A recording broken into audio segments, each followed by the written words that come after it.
औज़ुबिल्लाहिमिनश्शैतानिर्रजीम बिस्मिल्लाहिर्रहमानिर्रहीम। जैसा कि आप लोग जानते हैं कि हमने लास्ट वीडियो लेक्चर के अंदर डिस्कशन की थी क्लास गैस्ट्रोपोडा के हवाले से। हम क्लासेस ऑफ मोलस्का के ऊपर डिस्कशन कर रहे हैं, तो वन बाय वन हम तमाम क्लासेस को डिस्कस कर रहे हैं। ये 6 क्लासेस मैंने लास्ट लेक्चर के में भी बताई थी कि ये 6 क्लासेस हैं। अब अगर हम देखें तो आज की हमारी क्लास है क्लास बाइवेल्विया।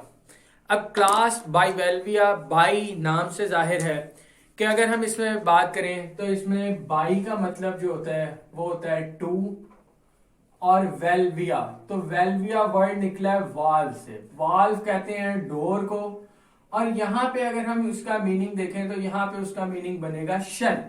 ठीक है, एक लफ्जी मायनी है, एक इस्तिलाही मायनी है। तो इस्तिलाही मायनी में हम देख लें तो वो शेल में चला जाएगा उसका मतलब। दूसरा इसका नाम, इस क्लास का दूसरा नाम पेलिसाइपोडा भी कहते हैं इसको।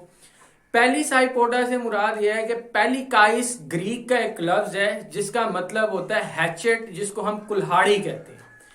अब उसी से यह वर्ड निकला पेलिसाइपोडा, और पोड जो है कहते हैं पाँव को, फीट को। अब क्लास बाइवेल्विया के अंदर अगर हम बात करें तो तकरीबन 20,000 स्पीशीज, अगर हम इसकी फर्स्ट कैरेक्टरिस्टिक देखें तो इसके अंदर तकरीबन 20,000 स्पीशीज जो है वो मौजूद है।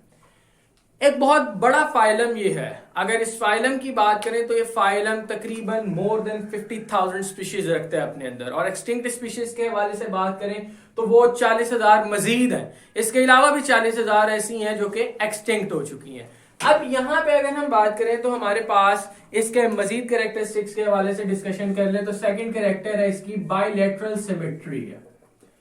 बाइलेटरल सिमेट्री, बाइलेटरल सिमेट्री से मुराद ये है कि ऐसी सिमेट्री, ऐसे ऑर्गेनिज्म के जिसको अगर हम किस एक पॉइंट से डिवाइड करें तो वो अपने दो मिरर इमेजेस में डिवाइड हो जाए, यानी कि मुख्तलिफ पॉइंट से, सिर्फ एक प्लेन से या सेंटर से, या हम क्रॉस सेक्शन ले लें उसका, या हम कोई और सेक्शन उसका ले लें, तो वो सिर्फ एक ही ऐसा पॉइंट है जिससे वो जो अपने दो मिरर इमेजेस में डिवाइड होगा। बाकी किसी से वो दो मिरर इमेजेस में डिवाइड नहीं हो सकता। उसे हम बाइलेटरल सिमेट्री का नाम देते हैं। सेकंड हमारे पास यहाँ पे है, थर्ड हमारे पास है डॉर्सो वेंट्रली फ्लैटेंड। अब डॉर्सल साइड और वेंट्रल साइड ये उससे वर्ड निकला है, डॉर्सो वेंट्रली फ्लैटेंड। अब अगर हम बात करें तो डॉर्सल साइड होती है टॉप, जो ऊपर की साइड होती है टॉप डॉर्सल साइड, और वेंट्रल नीचे की तरफ को। तो डॉर्सो वेंट्रली फ्लैटेंड से मुराद यह है कि दोनों साइड से ही फ्लैट है। अगर हम यहां पे बात करें कि मैं कहता हूं फर्स्ट करें ये एक पेज मेरे पास मौजूद है, ये पेज फ्लैट है, तो ऊपर से देखें फ्लैट है, दूसरी तरफ से देखें तो भी फ्लैट है। ये बिल्कुल फ्लैट जो है, आप कह लें कि ये एक पेज है, तो हम कहते हैं डॉर्सो वेंट्रली फ्लैटेंड। और फिर तीसरे नंबर पे हम इसमें बात ये भी करते हैं कि ये लेटरली कंप्रेस्ड होते हैं, लेटरली कंप्रेस्ड। तो लेटरली कंप्रेस्ड से मुराद कुछ इस तरह से होगा कि एक तो हमने ये कह दिया ना, अब इसकी ये चीज हम देखें, ये साइड हम देखें तो ये लेटरल है, पहलू इधर उधर इर्द गिर्द की, ठीक है, उसको हम कह रहे हैं लेटरल। अब ये लेटरल साइड से भी कंप्रेस है। इस तरह मैं इसकी एग्जांपल फिशेस से समझाता हूं। जैसे अमूमन हम एक फिश को ड्रॉ करें तो फिश को ड्रॉ करने में हमारे पास कुछ इस तरह के स्ट्रक्चर आप कह लें कि आता है, लेकिन अगर हम इसी को मजीद ऊपर की तरफ को ले जाएं और यहां से हम उसको मजीद नीचे की तरफ को ले जाएं और ये इस तरह से करते हैं, तो ये जो है वो वेंट्रली कंप्रेस्ड हो जाएगा, लेटरली कंप्रेस्ड हो जाएगा कि दोनों तरफ से ये दबे हुए हैं, कंप्रेस हुए हुए हैं। इसके बाद अगर हम बात करें तो इसके नाम से जाहिर है बाइवेल्व टू, ठीक है। अब इसके शेल जो है वो दो हिस्सों के ऊपर मुश्तमिल है। इसके अंदर हम कहते हैं टू पीसेस ऑफ शेल, इसके अंदर दो पीस मौजूद है, two pieces of shell, shell के दो हिस्से मौजूद है। वो कैसे हैं?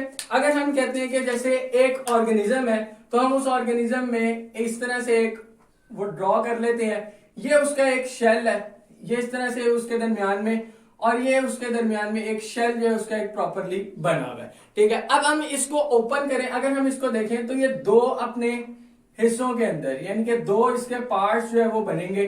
और वो इस तरह से जो है वो उसमें डिवाइड हो जाएगा कि दो जो है वो इसके फर्दर जो है वो अलग अलग हिस्सों में दो खुल के जो है वो सामने आ जाएगा। तो ये हम कह लेते हैं कि ये इसके अंदर दो जो है वो आप कह लें कि शेल के पीसेस होते हैं, इसके अंदर ऑर्गेनिज्म एंक्लोज होता है। अब ये ऑर्गेनिज्म ऐसे हैं जो कि मरीन एनवायरनमेंट में रहते हैं। 6 कैरेक्टरिस्टिक में आगे लिख रहा हूं, दैट इज मरीन। अब जब ये ऑर्गेनिज्म मैरीन है, समुद्रों के अंदर पाए जा रहे हैं, इसकी में अगर हम बात करें तो जिसमें हम मैरीन वाटर मसल के बारे से बात करें, कुछ ऐसे होते हैं जो कि सी वाटर के वो फ्रेश वाटर के अंदर रहते हैं और वो बहुत लिमिटेड उसकी अमाउंट है। अगर हम यहाँ पे दूसरे नंबर पे आते हैं तो ये मैरीन है। मैरीन होने के साथ साथ अगर हम यहाँ पे देखें तो इससे इसका अगला कैरेक्टरिस्टिक भी जो है वो शो होता है। वो क्या कि ये रेस्पायर किस तरह से करते हैं। अगर हम कहते हैं कि यहाँ पे इसको हम 7 कैरेक्टरिस्टिक यहाँ पे लिख लें, तो जो मैरीन एनवायरनमेंट के अंदर रहने वाले, इक्वेटिक एनवायरनमेंट के अंदर रहने वाले ऑर्गेनिज्म होते हैं, वो तमाम के तमाम ऑर्गेनिज्म में एक जो है वो गिल्स पाए जाते हैं। सिमिलरली इनके अंदर भी गिल्स मौजूद हैं और ये गिल्स के जरिए से रेस्पिरेशन करते हैं। 8th is the examples. और एग्जाम्पल्स के अंदर अगर हम इसमें बात करें तो इसमें माइटिलस की एग्जाम्पल आ जाती है, माइटिलस, और इसके अंदर ऑक्टोपस की एग्जांपल आ जाती है। तो ये इसकी एग्जांपल मौजूद है। ये कुछ कैरेक्टरिस्टिक्स थे जो कि मौजूद थे क्लास बाइवेल्विया के। होप सो कि आपको समझ आई हो, और अगर आपकी कोई भी क्वेरीज है तो आप कमेंट सेक्शन के अंदर वो पूछ सकते हैं। यहां पे मैं अपना लेक्चर कंक्लूड करता हूं। इंशाल्लाह नेक्स्ट में हम जो है वो नेक्स्ट क्लास को डिस्कस करेंगे। अस्सलाम वालेकुम। अच्छा, यहाँ पे एक हमने यहाँ पे ऑक्टोपस जो है वो लिख दिया है। ये ऑक्टोपस नहीं है, ये ऑयस्टर है। अगर हम इसके बारे से बात करें तो ऑयस्टर जो है वो यहाँ पे मौजूद है। ऑक्टोपस इसकी नेक्स्ट क्लास सेफलोपोडा के अंदर मौजूद होता है। यहाँ पे लेक्चर कंक्लूड करते हैं।